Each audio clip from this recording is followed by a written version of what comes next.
Tadi sudah dilihat tren bisnis 2025, tantangan bisnis juga udah dijawab gitu ya, resiko-resiko karena namanya bahan pangan terkaitnya sama selera pasar gitu ya, yang selera pasarnya itu berubah-ubah ya Pak ya. Dan nggak bilang-bilang. Dan nggak bilang-bilang, tiba-tiba tadinya oke, ternyata berubah deh nih udah ya. Berubah. Karena trennya berubah ya Pak Dhani ya. Kalau di 2026 ini Pak Dhani ngeliatnya seperti apa?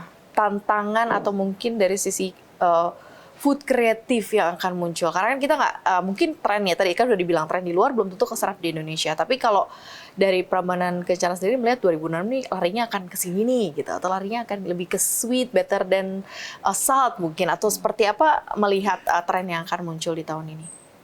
Lebih banyak makanan atau bakery yang berbau western sih.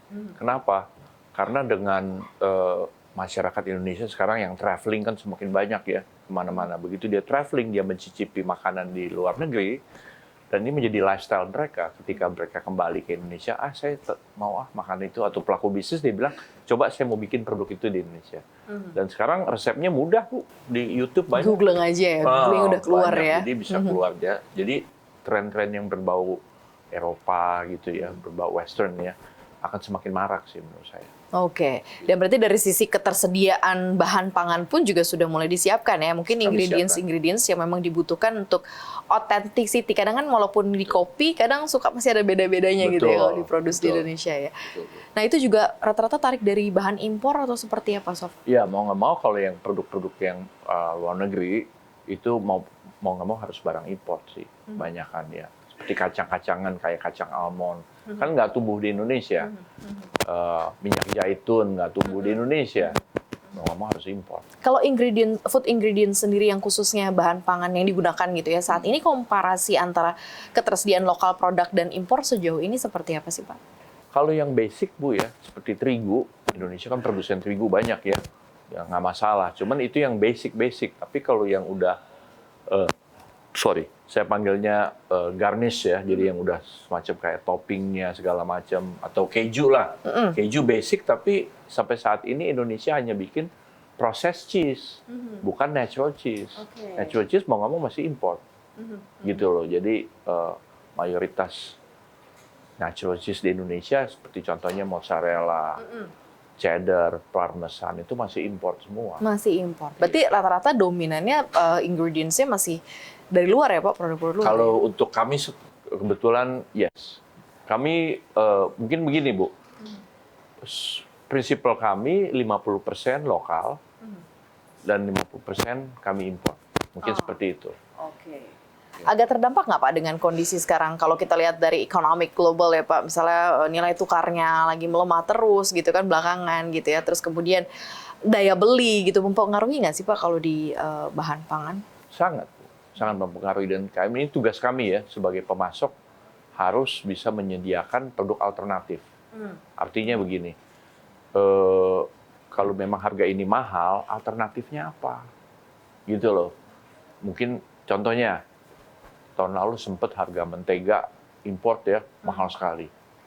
Tapi orang untuk downgrade ke margarin, itu like night and day.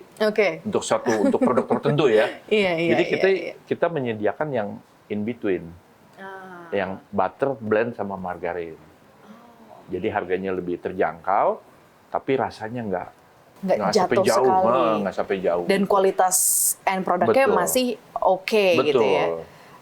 Semacam itulah salah satu contoh. Berarti ada substitusi bahan pangan juga gitu ya, dan dari di bahan pangan pun juga ada kreativitas yang muncul ya untuk ketersediaan, mencukupi ketersediaan itu. Nah kalau di Indonesia sendiri, apakah sekarang sudah mulai terasa nih ada pergerakan mungkin ke healthier food, plant based gitu Pak, atau functional food gitu? Nah seperti apa nih Dok? Kan rata-rata orang biasanya nggak mau yang mengandung apa gitu ya. Nah ini udah mulai terasa atau belum sih di Indonesia? Sebetulnya sejak COVID sudah terasa.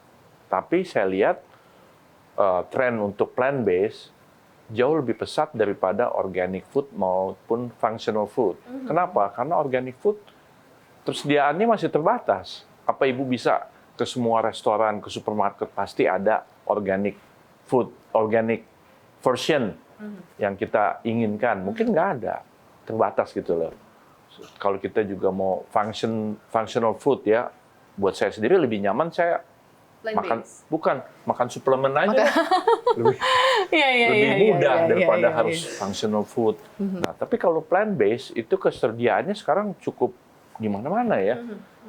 Malahan banyak restoran sekarang yang ada vegetarian gitu ya. Jadi mudah kita aplikasikan kalau kita bilang saya mau mulai sekarang saya mau plant based, mudah. Tapi kalau organik terbatas, Bu. Functional enakan suplemen kok. Jadi menurut saya plant based ini makanya lebih pesat. Oke. Dari si tren lebih peningkatannya lebih signifikan. Lebih diabsorb sama masyarakat dibanding organik. Dan organik lebih mahal juga. Betul.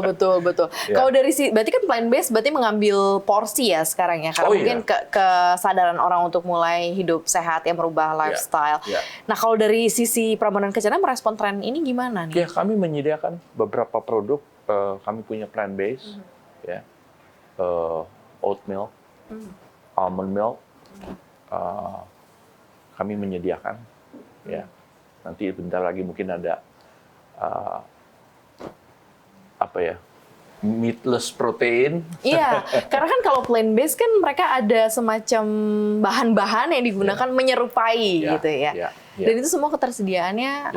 Kami terus mencoba, tapi masalahnya gini nih Bu. Di Prambanan sendiri saya nggak mau jangan sampai kita menyediakan produk cuman just for the sake of it, ya. Tapi harus ada kualitasnya juga. Nah, seringkali yang disediakan price quality ratio-nya nggak masuk. Yang price-nya masuk, quality-nya no good. Oh, oke. Yang quality-nya bagus, price-nya nggak masuk. Jadi susah-susah gampang. Dan strateginya gimana tuh? Strateginya sementara demand-nya ada gitu. Ya seringkali saya sebagai juri. Nah, ini kayaknya lolos sensor enggak? Lolos gitu apa enggak ya? Okay. Gitu sih. Oh, berarti lumayan tricky juga ya. Lumayan tricky juga. Tapi kalau pertumbuhan atau demand-nya tumbuhnya signifikan, Pak? Dibilang signifikan enggak, tapi it's there. Jadi kalau kita abaikan, sayang.